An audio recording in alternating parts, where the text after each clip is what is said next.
ಅಗಸನಹುಂಡಿ ಸರ್ಕಾರಿ ಹಿರಿಯ ಪ್ರಾಥಮಿಕ ಶಾಲೆಯಲ್ಲಿ ನೂತನ ಶೈಕ್ಷಣಿಕ ವರ್ಷದ ಅಂಗವಾಗಿ ಸಪ್ತಮಾತೃಕೆ ಚೌಡೇಶ್ವರಿ ಟ್ರಸ್ಟ್ ವತಿಯಿಂದ ಅಕ್ಷರಾಭ್ಯಾಸ ಹಾಗೆ ವಿದ್ಯಾರ್ಥಿಗಳಿಗೆ ಉಚಿತ ಶಾಲಾ ಬ್ಯಾಗ್ ಅನ್ನು ವಿತರಿಸುವ ಕಾರ್ಯಕ್ರಮವನ್ನ ಅತ್ಯಂತ ಅರ್ಥಪೂರ್ಣವಾಗಿ ಆಯೋಜಿಸಿದರು.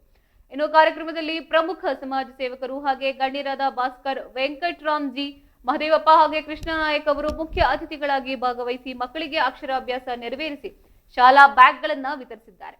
ಇದೇ ಸಂದರ್ಭದಲ್ಲಿ ನೆರೆದಿದ್ದ ಪೋಷಕರು ಹಾಗೆ ವಿದ್ಯಾರ್ಥಿಗಳನ್ನು ಉದ್ದೇಶಿಸಿ ಮಾತನಾಡಿದ ಮುಖ್ಯ ಅತಿಥಿಗಳು, ಶಿಕ್ಷಣ ಪ್ರತಿಯೊಬ್ಬ ವಿದ್ಯಾರ್ಥಿಯ ಉಜ್ವಲ ಭವಿಷ್ಯವನ್ನ ರೂಪಿಸುವ ಅತಿ ದೊಡ್ಡ ಶಕ್ತಿಯಾಗಿದೆ. ಇನ್ನು ಗ್ರಾಮೀಣ ಭಾಗದ ಬಡ ಹಾಗೆ ಹಿಂದುಳಿದ ವರ್ಗದ ಮಕ್ಕಳಿಗೆ ಗುಣಮಟ್ಟದ ಶಿಕ್ಷಣವನ್ನ ಸಿಗಬೇಕು.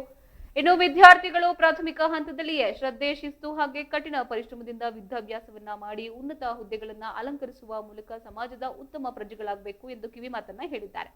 ಇನ್ನು ಶಾಲೆಯ ಪ್ರಾರಂಭೋತ್ಸವದ ದಿನವೇ ಮಕ್ಕಳಿಗೆ ಅಗತ್ಯವಿರುವ ಲೇಖನ ಸಾಮಗ್ರಿ ಹಾಗೆ ಬ್ಯಾಗ್ ಅನ್ನ ವಿತರಿಸುವ ಮೂಲಕ ಸಪ್ತಮಾತೃಕೆ ಚೌಡೇಶ್ವರಿ ಟ್ರಸ್ಟ್ ಮಾಡಿರುವ ಈ ಸಮಾಜಮುಖಿ ಕಾರ್ಯಕ್ಕೆ ಶಾಲಾ ಆಡಳಿತ ಮಂಡಳಿ ಹಾಗೆ ಸಾರ್ವಜನಿಕರು ಮುಕ್ತ ಕಂಠದಿಂದ ಮೆಚ್ಚುಗೆಯನ್ನು ವ್ಯಕ್ತಪಡಿಸಿದ್ದಾರೆ. ಈ ಯಶಸ್ವಿ ಕಾರ್ಯಕ್ರಮದಲ್ಲಿ ಶಾಲೆಯು ಮುಖ್ಯ ಅತಿಥಿ ಶಿಕ್ಷಕರು, ಬೋಧಕರು, ಸಿಬ್ಬಂದಿ ವರ್ಗ, ವಿದ್ಯಾರ್ಥಿಗಳು ಹಾಗೆ ಅಪಾರ ಸಂಖ್ಯೆಯಲ್ಲಿ ಪೋಷಕರು ಉಪಸ್ಥಿತರಿದ್ದರು.